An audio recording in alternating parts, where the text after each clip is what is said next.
ஓம் சாய்ராம். சாய் மகிமா டிவி நேயர்களுக்கு வணக்கம்.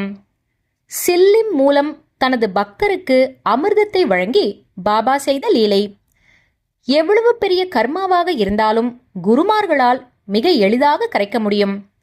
இதை பற்றி தான் இந்த பதிவில் நம்ம பார்க்க போகிறோம். அதாவது சாய் பிரசாத் மேகசின் 2004 2004 தத்த ஜெயந்தி வெளியீட்டில் வந்ததை பற்றி இந்த பதிவில் நம்ம தெரிஞ்சுக்கலாம்.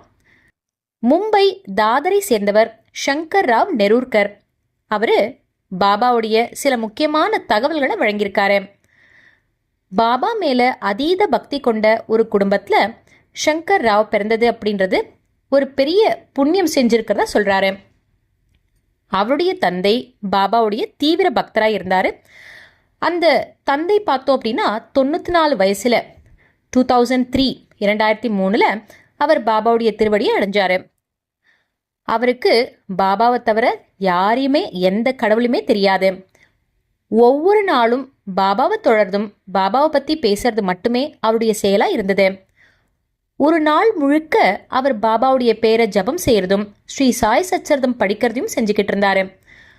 அவருடைய வீடு என்னைக்குமே ரொம்பவும் பக்திமயமாகவும் ஆன்மீக ஆற்றல் நிறைந்ததாகவும் இருந்தது. சங்கர் ராவுடைய வாழ்க்கையில பாபா எப்பவும் ஒரு முக்கிய பங்கு வகித்தாரு. அவருடைய திருமணத்துக்கு அப்புறமா அவருடைய மாமனார் திரு மனோகர் திவாத்கர் அவரும் பாபாவுடைய பக்தராக இருந்தார். திவாத்கர் தன்னுடைய 4 வயசுல பாபாவை சந்திச்சிருக்காரு. அவருடைய தந்தை ராவ் பகதூர் திவாத்கர் பாபாவுடைய பரம பக்தர். அவர் பாபா கூட 1910 இருந்து 1918 வரைக்கும், அதாவது 1910 இருந்து 1918 வரைக்கும், பாபாவுடைய மகா சமாதி வரைக்கும் பாபா கூட ரொம்ப ஒரு நெருங்கிய தொடர்பில் இருந்தார். அந்த காலகட்டத்தில் ராவ் பகதூர் ஷீரடிக்கு அடிக்கடி போயிட்டு வருவார். பாபாவுக்கு சேவைகளை ரொம்ப சந்தோஷத்தோடு செய்வார். ராவ் பகதூர் ரொம்பவும் மென்மையாக பேசக்கூடியவர், கனிவானவர், அதோட உதவிகரமானவராகவும் இருந்தார். சொல்லப்போனால் பாபா சந்தோஷப்படுற வகையில் அவர் தன்னுடைய வாழ்க்கையை ரொம்ப ஒரு நெறிமுறையோடு வாழ்ந்தார். ஒவ்வொரு நாளும் பாபாவினுடைய பெயர் அவருடைய நாவல இருந்தது. பாபாவினுடைய நாமத்தை சொல்லியே அவருடைய நாளை தொடங்கினாரு. அதே மாதிரி பாபாவுக்கு நன்றி தெரிவிச்சே அவருடைய நாளையும் முடிச்சாரு. ராவ் பகதூர் ஷீரடியில் இருந்தப்போ அவருக்கு நடந்த ஒரு சுவாரஸ்யமான அற்புதத்தை பற்றி நம்ம பார்க்கலாம். அந்த காலத்தில் பார்த்தோம் அப்படின்னா துவாரகா மாயி ஒரு ரொம்ப பாழடைஞ்ச கட்டிடமா மசூதியா இருந்தது. அதனுடைய மண் தரையில மாட்டு சாணம் வச்சு பூசப்பட்டு இருந்தது. பாபா அவருடைய இருப்பிடமான அந்த ரயிலிங்க்கு பக்கத்தில் உட்கார்ந்திருந்தாரு. அவருடைய பக்தர்கள் நிறைய பேர் பாபாவை சூழ்ந்திருந்தாங்க. ஷாமாவும் மல்சாபத்தியும் பாபாவுக்கு பக்கத்தில் உட்கார்ந்திருந்தாங்க. அப்போ தீக்ஷித், நிமோன்கர் மற்றும் டெங்லே இவங்க 3 பேரும் பாபாவுக்கு முன்னாடி உட்கார்ந்திருந்தாங்க. சில பக்தர்கள் பாபாவுடைய பாதத்தை மசாஜ் செஞ்சும் சில பக்தர்கள் பாபாவுடைய முதுக மசாஜ் பண்ணிக்கிட்டும் இருந்தாங்க. ராவ் பகதூர் அந்த துவாரகா மாயினுடைய கருவறைக்குள்ள போய் தன்னுடைய மடியில மனோகரோடு பாபாக்கு முன்னாடி உட்கார்ந்தாரு. பாபா அவருடைய பக்தர்கள் கிட்ட பேசிக்கிட்டே இருந்தார். அந்த தருணத்துல ஷாமா பாபாவுடைய கையில சில்லிம கொடுத்தாரு. பாபா அதை ஒரு முறை புகைச்சிட்டு தன்னுடைய மற்ற பக்தர்கள் கிட்ட கொடுத்தாரு. அவங்களும் அந்த புகையை பிடிச்சிட்டு பாபா கிட்ட ரொம்பவும் மரியாதையோடு திரும்பி கொடுத்தாங்க. கொஞ்ச நேரம் கழிச்சு வறட்டு இருமல மாதிரி ரொம்பவும் கடுமையா பாபா இரும்பினார். இதை பார்த்த ராவ் பகதூர் ரொம்பவும் கவலைப்பட்டார். பாபா மறுபடியும் அந்த சில்லிமில் இருந்து புகையை பிடிச்சு இரும்பிக்கிட்டே இருந்தார். இதை பார்த்து ரொம்பவும் கவலையா இருந்த, பொறுக்க முடியாம கூச்சப்பட்டுக்கிட்டே ராவ் பகதூர் என்ன பண்ணார் அப்படின்னா பாபா கிட்ட, பாபா நீங்க அதிகமா புகைப்பிடிக்கிறீங்க, உங்களுக்கு வயிறு வலிக்காதா அப்படின்னு கேட்டார். பாபா ரொம்ப கோவப்படுவார் அப்படின்னு நினைச்சாரு ராவ் பகதூர். ஆனா பாபாவும் சிரிச்சுக்கிட்டே, நீ என்னுடைய சில்லிமை பிடிச்சு பார்க்கணும் அப்படின்னு சொன்னார். என்னுடைய சில்லிமை எடுத்துக்கிட்டு ஒரு முறை புகைச்சு பாரு அப்படின்னார். இவர் என்ன சொல்றார் ராவ் பகதூர் அப்படின்னா, இதுக்கு முன்னாடி ராவ் பகதூர் புகைப்பிடிச்சதே கிடையாது. அதனால அவர் தயங்கிக்கிட்டே, இதுக்கு முன்னாடி நான் புகைப்பிடிச்சதில்ல பாபா, அதனால உங்களுடைய சில்லிமை நான் உபயோகப்படுத்த முடியாது அப்படின்னார். ஆனா பாபாவோ தீர்க்கமா ராவ வந்துட்டு ஒரு தடவையோ இல்லை 2 முறையோ புகைப்பிடிக்கும்படி சொல்லி தன்னுடைய கைகளை சில்லிம கொடுத்து அழுத்தினாரு. ஒன்னு இல்ல 2 முறை இந்த புகையை பிடிச்சு பாரு, என்ன நடக்குதுன்னு உனக்கு தெரியும் அப்படின்னாரு பாபா.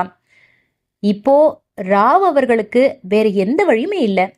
அவர் தன்னுடைய குருவினுடைய ஆணைகளை பின்பற்றல அப்படின்னா தான் ஒரு பெரிய பாவத்தை செஞ்சவர் ஆயிடுவாரு அப்படின்னு நினைச்சாரு. தன்னுடைய குருவினுடைய ஆணைகளை உடனடியா நிறைவேற்றல அப்படின்னா தான் சேர்த்து வச்ச எல்லா ஆன்மீக சொத்தையும் அவர் இழந்துடுவாரு அப்படின்றத அவர் நல்லா தெரிஞ்சு வச்சிருந்தாரு. ராவ் பகதூர் பதட்டத்தோடு சில்லிமை தன்னுடைய வாயில வச்சு 1 முறை 2 முறை அதை புகைச்சாரு. பாபா மேற்கொண்டு அவரை புகைப்பிடிக்கும்படி சொன்னாரு. ராவ் பகதூரும் அப்படியே செஞ்சாரு.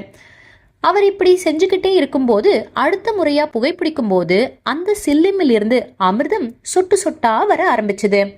அந்த சில்லிமின் வாயில இருந்து அமிர்தம் பார்த்தோம் அப்படின்னா நல்ல ஒரு மாதிரி திக்கா இருக்கும் இல்லையா, அது மாதிரி இனிப்பாவும் சுவையாவும் மனமாவும் சொட்டு சொட்டா வெளியில வந்தது.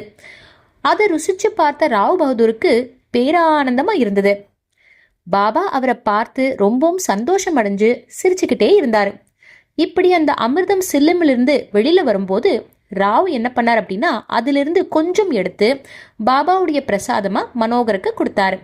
அதுக்கப்புறம் அங்க இருந்த பக்தர்கள் பாபாவினுடைய அமிர்தத்தை எடுத்துக்கணும் அப்படின்னு சொல்லிட்டு எல்லாருக்கும் அதை வழங்கினார். தன்னுடைய உதட்டுல புன்சிரிப்போடு பாபா அங்க நடக்கிற எல்லா நிகழ்ச்சிகளையும் பார்த்து ரசிச்சுக்கிட்டே இருந்தார். பாபா அவருடைய தலையை தூக்கி சொர்க்கத்தை நோக்கி பார்த்து அல்லா மாலிக் அல்லா மாலிக் அப்படின்னு சொல்ற மாதிரியே இருந்தது. பாபா செஞ்ச லீலைய நாம இப்ப கேட்டோம். இதன் மூலமா சாய் வேதம் நமக்கு என்ன சொல்லுது அப்படின்றத நம்ம தெரிஞ்சுக்கலாம். அதாவது பாபா காரணம் இல்லாம எதையுமே செய்ய மாட்டார் இல்லையா. அவர் செய்யற எந்த ஒரு விஷயமா இருந்தாலும் பக்தர்களுடைய நலன் கருதி மட்டுமே இருக்கும். இந்த லீலையும் அப்படித்தான். அமிர்தம் மூலமா என்ன லீலை செஞ்சிருப்பார் பாபா அப்படின்றத நம்ம யோசிக்கணும். பாபா தன்னுடைய பக்தர்களுக்கும் ராவ் பகதூருக்கும் வெறும் அமிர்தத்தை கொடுத்தாரு அப்படின்னு மட்டும்தான் நமக்கு தெரியும். அதுக்கு பதிலா பாபா அந்த பக்தர்கள் கிட்ட இருந்து எதை வாங்கிக்கிட்டாரு? சில்லிமின் மூலமா ஆஸ்மா மற்றும் நாள்பட்ட நோய்களை பாபா குணப்படுத்தி இருக்காரு அப்படின்றத நாம ஸ்ரீ சாய் சச்சரிதத்திலிருந்து படிச்சிருந்திருப்போம் இல்லையா. ஆக பாபா குணப்படுத்தியது அப்படின்றது நிச்சயம். அந்தந்த பக்தர்களின் பிரச்சனைக்கு தகுந்த மாதிரி ஒரு தீர்வை பாபா கொடுத்தாரு அப்படின்றது ஸ்ரீ சாய் சச்சரிதம் மூலமா நமக்கு தெரியும் இல்லையா. இந்த லீலையின் மூலமா ராவ் பகதூர் மற்றும் மற்ற பக்தர்களின் பிரார்த்த கர்மாவை எரிச்சு அதை புகைச்சு ஊதி இரும்பி சாம்பலாக்கியிருக்காரு பாபா. அதுக்கப்புறமா தன்னுடைய பக்தர்கள் எல்லோருக்கும் அமிர்தத்தை அவருடைய அருளாசிய வழங்கியிருக்காரு அப்படின்றது தான் இந்த லீலை நமக்கு உணர்த்துது. இப்போ இந்த பிரார்த்த கர்மானா என்ன, அதை பத்தி நம்ம தெரிஞ்சுப்போமா.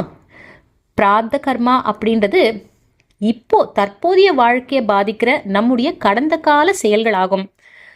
கர்மா பொதுவா பார்த்தோம் அப்படின்னா வாழ்வின் எல்லா செயல்களையும் நம்முடைய எதிர்காலம் உட்பட எதிர்கால வாழ்க்கையில அது ஏற்படுத்தும் விளைவுகளை குறிக்குது. நல்ல கர்மா எதிர்கால மகிழ்ச்சிக்கு வழிவகுக்கும், கெட்ட கர்மா துன்பத்துக்கு வழிவகுக்குது. பிரார்த்த கர்மாவை நாம மாற்ற முடியாது. ஏன் அப்படின்னா முந்தைய வாழ்க்கையில உருவாக்கப்பட்ட கர்மா தான் நிகழ்காலத்துல அதனுடைய பலனையோ பாதிப்பையோ தருது. அப்படிப்பட்ட பிரார்த்த கர்மாவையே மாற்றும் சக்தி நம்முடைய பாபா கிட்ட இருந்தது. பொதுவாகவே எல்லா குருமார்களும் மகான்களும் நம்முடைய கர்மாவை சரி செய்வாங்க. அதிலும் குருமார்களுக்கெல்லாம் தலைவரான சத்குரு அப்படின்னு சொல்லும் போது அவருக்கு எப்பேற்பட்ட சக்திகள் இருக்கும் இல்லையா. அஷ்டமா சித்திகளான அனிமா, மஹிமா, கரிமா, லகிமா, பிராப்தி, பிராக்கம்யம், இஷித்வா, வசித்வா, இது மாதிரி அந்த அஷ்டமா சித்திகளை தன்னுடைய கைகளுக்குள்ள வச்சிருந்தாரு பாபா. அப்படிப்பட்ட மகானுக்கு நம்முடைய கர்மாவை அழிக்கிறது அப்படின்றது ரொம்ப ஒரு எளிதான விஷயம். அதிலும் இந்த லீலையின் மூலமா பக்தர்களின் கர்மாவை நீக்கணும் அப்படின்றதுனால அவங்கள ஒரு சில்லிம புகைக்க வச்சு பிரார்த்த கர்மாவை சாம்பலாக்கி தன்னுடைய அமிர்தத்தை ஆசீர்வாதமா கொடுத்திருக்காரு அப்படின்றது நமக்கு தெளிவா தெரியுது. இதுக்கு மேல நம்முடைய கர்மாவுக்கு எப்படி எளிமையா தீர்வு காண முடியும் இல்லையா. சத்குருவினுடைய பாதத்துல பூரணமா சரணடைஞ்சோம் அப்படின்னா நாம் அவருக்கு ஆற்ற வேண்டிய அன்றாட கடமைகளை சரிவர செஞ்சு வந்தோம் அப்படின்னா எல்லாத்தையும் குருவானவர் பார்த்துப்பார். நம்முடைய கர்மா எவ்வளவு மோசமாக இருந்தாலும் அதை சத்குருவானவர் சரி செஞ்சு கொடுக்கறதே அவருடைய முதலாய கடமையாக இருக்கும். அதனால் நம்முடைய வாழ்க்கையில் எப்பேற்பட்ட பிரச்சனைகளாக இருந்தாலும் நம் சத்குருவுடைய பாதத்தை கெட்டியாக பிடிச்சிக்கணும். அவருக்கு செய்ய வேண்டிய சேவையை நாம் என்னைக்குமே தவறாமல் செஞ்சுக்கிட்டே வரணும். மற்றதை சத்குரு பார்த்துப்பாரு அப்படின்னுட்டு நம்பிக்கையோடும் பொறுமையோடும் அவரை வணங்கி வருவோம். நம்முடைய கர்மா தீர்றது அப்படின்றது நிச்சயம். சர்வம் சாய்மயம். நன்றி. ஜெய் சாய்ராம்.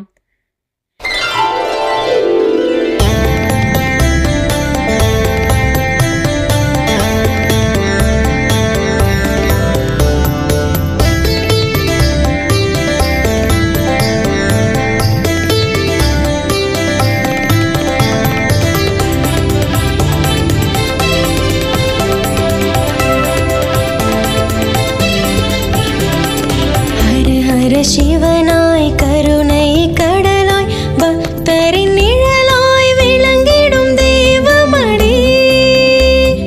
ஹர ஹர சிவனாய் கருணை கடலாய் பக்தரின் நிழலாய் விளங்கிடும் தேவமடி. நம்